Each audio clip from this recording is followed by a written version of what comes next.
ഈ മാറ്റിപ്പാർപ്പിച്ച കുടുംബങ്ങളുടെ വീടുകളുടെ ഇന്നത്തെ ഒരു അവസ്ഥ എന്താണ്? അവരൊക്കെ തിരിച്ച് തങ്ങളുടെ വീട് അവിടെയുണ്ടോ, എത്രമാത്രം കേടുപാടുണ്ടായിട്ടുണ്ട് എന്നൊക്കെ നോക്കാൻ വന്നുകൊണ്ടിരിക്കുന്നതൊക്കെയാണ് നമ്മൾ കാണുന്നത്. മറ്റു വീടുകൾക്ക് എത്രത്തോളം അപകടം സംഭവിച്ചിട്ടുണ്ട്, വിള്ളലടക്കം രൂപപ്പെട്ടിട്ടുണ്ട്, അവിടെയൊക്കെ ആ വീടുകളിൽ ഇനി താമസിക്കുന്നത് എത്രത്തോളം സുരക്ഷിതമാണ്? അർജുൻ. സുജയ, മറ്റ് വീടുകളും വലിയ ഭീഷണിയിലാണ്. ഞാൻ നിൽക്കുന്നത് ഈ അപകടം നടന്ന വീടിനോട് 2 വീടുകൾക്ക് മാത്രം ഇപ്പുറത്തുള്ള ചില വീടുകൾക്ക് മുന്നിലാണ്. ഇവിടെയൊക്കെ തന്നെ നിരവധി ആളുകൾ താമസിക്കുന്നുണ്ടായിരുന്നു. പക്ഷേ കഴിഞ്ഞ ദിവസങ്ങളിലാണ് ഇവർ ക്യാമ്പുകളിലേക്കും മറ്റും മാറിയത്. പലരും ഇപ്പോൾ ഈ അപകടം അറിഞ്ഞ് ഇങ്ങോട്ടേക്ക് വന്നിട്ടുണ്ട്. ചേച്ചി, ഇവരൊക്കെ തന്നെ ഈ സ്വന്തം വീടിൻ്റെ സ്ഥിതി എന്താണെന്ന് അറിയാൻ വേണ്ടി വസ്ത്രങ്ങളും മറ്റും എടുക്കാൻ വേണ്ടിയൊക്കെ തന്നെ ഇങ്ങോട്ടേക്ക് വന്നതാണെന്നാണ് മനസ്സിലാക്കുക. ചേച്ചി, ഈ വീട്ടിലായിരുന്നല്ലേ താമസം? എപ്പോഴാണ് മാറിയത് ഇവിടുന്ന്? ഞങ്ങൾ ഇന്നലെ രാത്രി. എത്ര മണിക്കാണ് മാറിയത്? ഒരു 8 മണി. അപകടത്തിന് 2 മണിക്കൂർ മുമ്പ് ഇവിടെ ഉണ്ടായിരുന്നു. നിങ്ങൾക്കൊപ്പമായിരുന്നു ഈ ബിജുവും സന്ധ്യയൊക്കെ ഉണ്ടായിരുന്നു? ഇല്ല, അവർ വന്നില്ലായിരുന്നു. അല്ലാത്ത വീട്ടിലുള്ളവരെ കണ്ടുകൊണ്ടായിരുന്നു. നേരത്തെ ഇങ്ങനെ ഒരു ഭീഷണി ഉണ്ടായിരുന്നു കുറേ ദിവസമായിട്ട്? ഞങ്ങളോട് 3 ദിവസമായി കളക്ടർ ഇങ്ങനെ മാറാൻ പറഞ്ഞുകൊണ്ടിരിക്കുമായിരുന്നു. ഞങ്ങൾ വലിയ ഇതായിട്ട് എടുത്തില്ലായിരുന്നു. അപ്പം ഇന്നലെ മെമ്പറും വില്ലേജ് ഓഫീസറൊക്കെ വന്നിട്ട് പറഞ്ഞു ഇനി ഇവിടെ കിടക്കണ്ട, വേഗം മാറിക്കോളാം. അങ്ങനെ മാറി ഇവിടുന്ന്. അതിനുശേഷം ക്യാമ്പിൽ നിന്നാണ് ഈ അപകടം അറിയുന്നുണ്ടാവും. റോഡിന്റെ പണി കുറേ ആയിട്ട് നടക്കുന്നു. അപ്പം നടക്കുന്നു.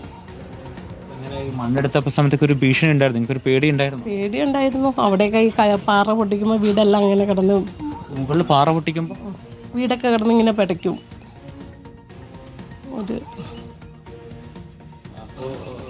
അങ്ങനെ പരാതിയൊക്കെ കൊടുത്തിരുന്നു? അങ്ങനെ എന്തെങ്കിലും? കൊടുത്തിരുന്നു. ആരാണ്ടൊക്കെ കളക്ടർക്ക് പരാതിയൊക്കെ കൊടുത്തിട്ടാ കളക്ടർ അന്ന് വേഗം തന്നെ മാറാൻ പറഞ്ഞു. ഇനിയിപ്പം ഇവിടെ താമസിക്കാൻ പറ്റുമെന്നൊരു ആശങ്കയുണ്ടോ? ഇനി പറ്റൂല.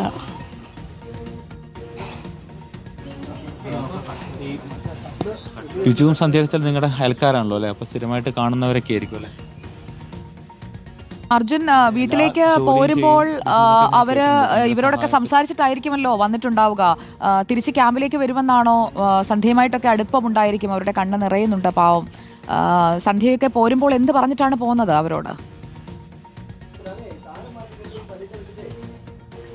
ചേച്ചി, നിങ്ങൾ ഇവിടുന്ന് ക്യാമ്പിലേക്ക് പോകുമ്പോൾ ഇവരൊക്കെ ബിജുവിനെയും സന്ധ്യനെയൊക്കെ കണ്ടിരുന്നോ? ഇല്ല, കണ്ടില്ല. അവർ വന്നിട്ട് തിരിച്ച് ഏതാണ്ട് എടുക്കാൻ വീട്ടിലേക്ക് വന്നതായിരുന്നു.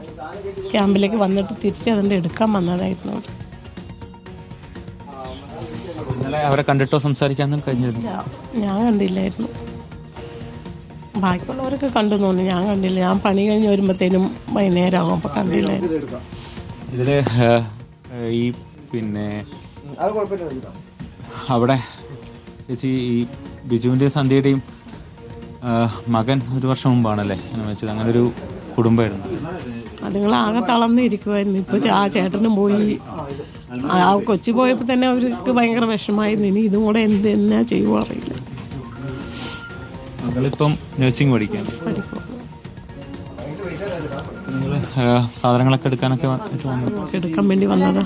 ഇനിയിപ്പോൾ മണ്ണ് വരും എന്നാ പറയുന്നത്. അപ്പം അതിനുമ്പ് മാറ്റിയേക്കാന്ന് ഓർത്തു. സുജിയ, വളരെ ദുഃഖകരമായ ദൃശ്യങ്ങളാണ് നമ്മളിവിടെ കാണുന്നത്. ഈ ബിജുവിന്റെയും സന്ധ്യയുടെ ഒക്കെ തന്നെ അയൽവാസികളാണ്.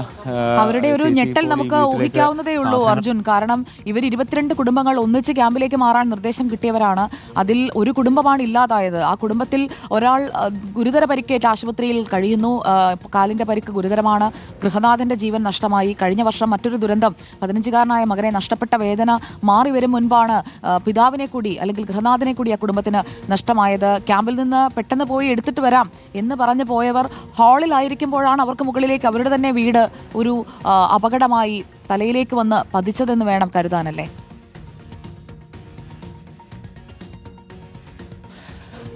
തീർച്ചയായും സുജയ, ഇപ്പോൾ ആ ചേച്ചി പറഞ്ഞതനുസരിച്ച് ഇന്നലെ രാത്രി 8 മണിക്ക് മാത്രമാണ് അവർ മാറിയത്. നിർദ്ദേശം കിട്ടിയപ്പോൾ തന്നെ അവർ മാറുകയും ചെയ്തു.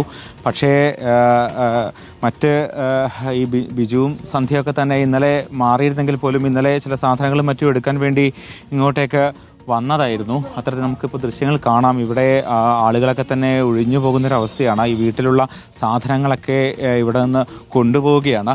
പൂർണ്ണമായും ഇവിടെ നിന്ന് സാധനങ്ങൾ മാറ്റുകയാണ്. ഇനി ഇവിടെ താമസിക്കാൻ കഴിയില്ല എന്ന കാര്യം ഉറപ്പാണ്. അത്ര വലിയ ഭീഷണിയാണ് ഇവിടെയുള്ളത്. തൊട്ട് മുകളിൽ ഏത് നിമിഷവും ഇടിഞ്ഞു വീഴാൻ സാധ്യതയുള്ള വലിയ കുന്നാണ്. അവിടെ മണ്ണിടിഞ്ഞുകൊണ്ടിരിക്കുന്നുണ്ട്. ഇപ്പോഴും മണ്ണിടിയാനുള്ള സാധ്യതയുണ്ട്. അവിടെ റോഡാണ്. ഇനി ഏത് തരത്തിലായിരിക്കും ഇവിടെ കാര്യങ്ങൾ പഴയപടിയാവുക എന്നത് വ്യക്തമല്ല. എന്തായാലും നിരവധി വീടുകൾ ഈ താഴെയുണ്ട്.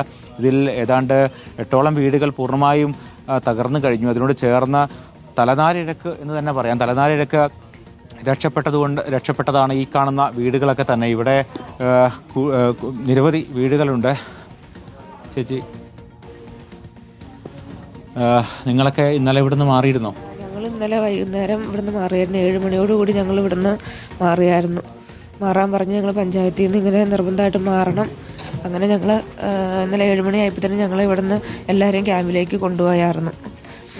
അതൊരു ഉച്ചയോട് കൂടി ആദ്യം 2 പോലീസുകാർ വന്നിട്ട് പറഞ്ഞു, ഇങ്ങനെ വിള്ളലുണ്ടെന്ന് മിനിങ്ങാന്ന് ഇങ്ങനെ പറഞ്ഞായിരുന്നു.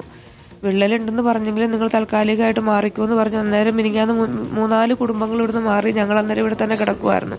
ഇന്നലെ രാവിലെ 2 പോലീസ് ഉദ്യോഗസ്ഥന്മാർ ഉച്ചയായപ്പോൾ വന്നിട്ട് പറഞ്ഞു, വിള്ളൽ ഇച്ചിരി അവിടെ അധികമായിട്ടുണ്ട്, നിങ്ങൾ എത്രയും പെട്ടെന്ന് ഇവിടുന്ന് മാറിക്കോ, ക്യാമ്പിലേക്ക് പോയി കിടന്നോ എന്ന് പറഞ്ഞ് ഞങ്ങൾ ഇന്നലെ വൈകുന്നേരം ആയപ്പോഴത്തേനും മെമ്പറും ഞങ്ങൾ കുറച്ച് ആൾക്കാരും കൂടെ ഇത് നിലവിലെ സ്ഥിതി ഒന്ന് അറിയാൻ വേണ്ടിയിട്ട് ഞങ്ങൾ ആ മലയുടെ മേളിൽ ഞങ്ങളൊന്ന് കയറിപ്പോയി നോക്കി. കയറിപ്പോയപ്പോൾ ഞങ്ങൾക്ക് ഇവിടെ ഇന്ന് നോക്കുമ്പോൾ ഈ പിന്നെ ദേശീയപാത പണിയുന്നതിന്റെ ഭാഗമായിട്ട് മണ്ണിടിയുന്നത് മാത്രമേ ഞങ്ങൾക്ക് ഇവിടുന്ന് അറിയാൻ കഴിയുന്നുണ്ടായിരുന്നുള്ളൂ. അപ്പം ഞങ്ങൾക്ക് ഒത്തിരി രൂക്ഷമായിട്ട് തോന്നണില്ലായിരുന്നു.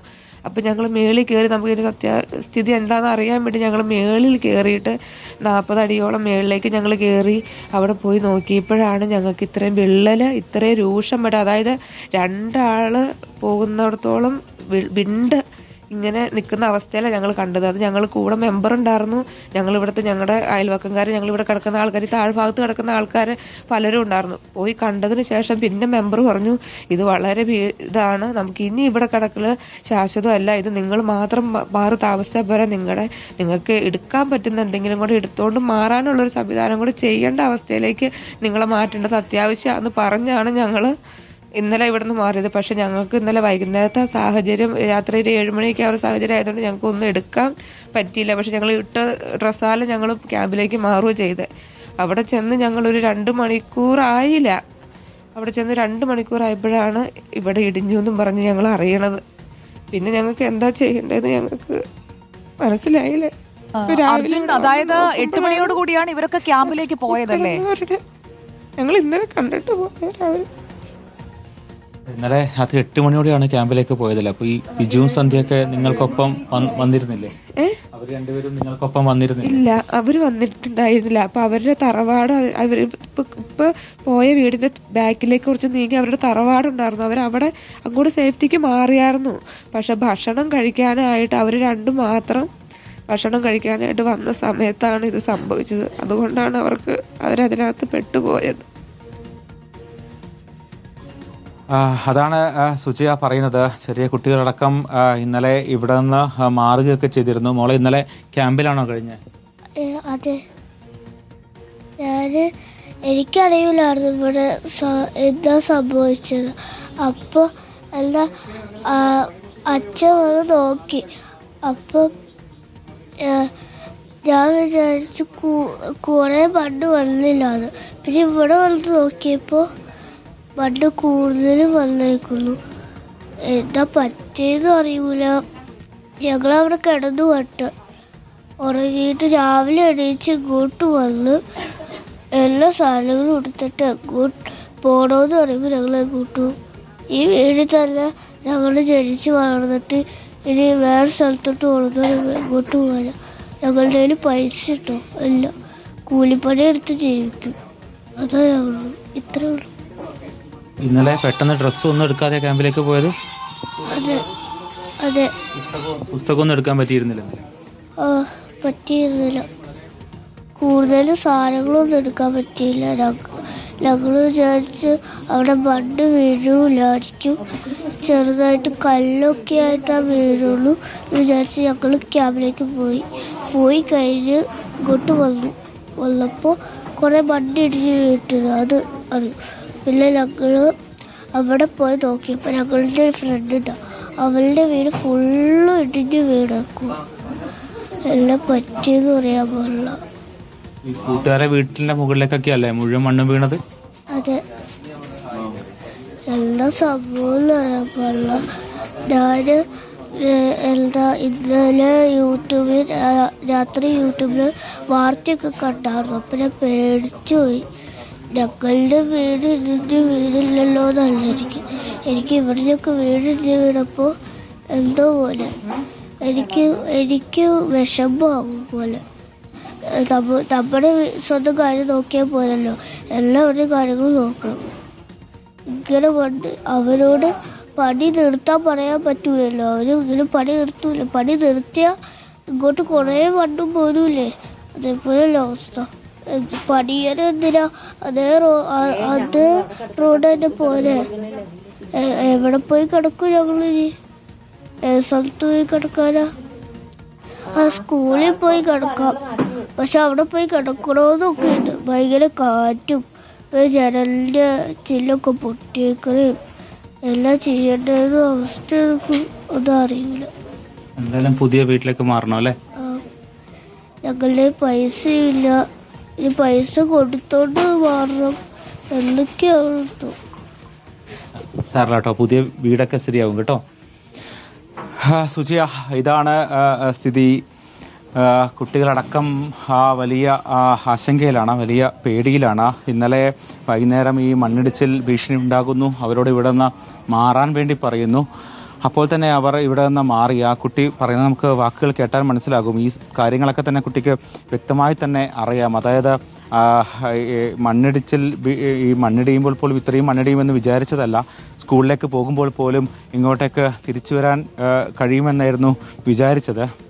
ഉമ്മ എവിടെയാണോ താമസിച്ചിരുന്നത്? തൊട്ടടുത്ത വീടാ? പോയ വീടിന്റെ തൊട്ടിപ്പുറം കാണുന്നത്. വീടിനെ പറ്റി കാര്യമായിട്ട് പറ്റിയിട്ടുണ്ടോ? പിന്നെ വീടിന്റെ സാറേ ഇന്നലെ എപ്പോഴാണ് ഉമ്മ മാറിയത് ഇവിടുന്ന്? ഇവിടുന്ന് 6 മണിയായി. അറിയിപ്പ് ലഭിക്കുകയായിരുന്നോ? ഞങ്ങൾ സ്കൂളിലേക്ക് എല്ലാം പറഞ്ഞ എല്ലാവരും അങ്ങോട്ട് പോയി. ഇവിടെ നിന്നിട്ട് തന്നെ സാറേ പിന്നെ ഇടിച്ചുകൊണ്ടിരിക്കുമല്ലേ, അങ്ങനെയുള്ള ജീവനും കൊണ്ട് ഞങ്ങൾ അങ്ങോട്ട് പോയത്. ഇനിയിപ്പോൾ എന്ത് ചെയ്യുന്നൊരു? ഇനിയിപ്പോൾ ഞങ്ങൾക്ക് കിടക്കാൻ കിടപ്പില്ല, ഒരിടമില്ല. ഞങ്ങൾക്ക് ആ ഒരു ലക്ഷം ഇവിടെ ഇടുമായിരുന്നു. ആ വീട് ആരാണ്ട് പറയാൻ പറ്റില്ല, നേരത്തെ ആയിട്ടാക്കി ഇട്ട് കിട്ടിയത് ഞങ്ങൾക്കത്. അതിനിപ്പോൾ ഒന്നുമില്ല. അതുകൊണ്ട് എത്രയും ഞങ്ങൾക്ക് കിടക്കാനുള്ള ഒരു സംവിധാനം തന്നെ. ഈ ഒരു ചട്ടിങ്ങലും ഉണ്ട് സാറേ, അതൊന്നും റോട്ടിലൊന്നും എത്തിക്കാൻ പാടില്ല. ഒരു മുട്ടതും കഴിച്ചത് അതിന് സൂര്യ ഒരാളാണ്. എത്രയും പോലെ ഞങ്ങൾ വീട്ടിൽ ആരൊക്കെ ഉണ്ടായിരുന്നത്? വീട്ടിൽ ഞാൻ അന്നേരം ഞാൻ എവിടെയും പോയിക്കില്ല. ഞാൻ ഈ അടുത്തൊരു വീട്ടിൽ പോയിക്കില്ല പാത്രം കഴുകാനായിട്ട്. പിന്നെ വീട്ടിൽ ആരും ഇല്ലായിരുന്നു. പേരെ അടയ്ക്കാണ്ടാണ് ഞാൻ പോയത് തന്നെ. ക്യാമ്പിലേക്ക് അർജുൻ, 8 വീടുകൾക്ക് മുകളിലേക്കാണ് മണ്ണിടിഞ്ഞ് വീണത്. 2 വീടുകൾ പൂർണ്ണമായും തകർന്നു. ഇപ്പോൾ സന്ധ്യയെ ഓപ്പറേഷൻ തിയേറ്ററിലേക്ക് കാലിലെ ശസ്ത്രക്രിയയ്ക്കായി മാറ്റിയിരിക്കുകയാണ്. ഇതാണ് അപകട മേഖലയുടെ ആകാശ ദൃശ്യം. ദേശീയപാതയുടെ നിർമ്മാണത്തിനായി മണ്ണെടുത്തുകൊണ്ടിരുന്നത് ഇവിടെയാണ്. ആ മണ്ണ് നേരെ കുത്തനെ എടുക്കുന്നതാണ് വലിയ അപകടത്തിലേക്ക് പോയത് എന്നാണ് നാട്ടുകാരടക്കം പറയുന്നത്. അവിടെ ഇപ്പോൾ നിർമ്മാണ പ്രവൃത്തികളൊക്കെ നിർത്തിവെച്ചിരിക്കുകയാണ്. പ്രദേശവാസികൾക്ക് വലിയ ആശങ്കയുണ്ട്.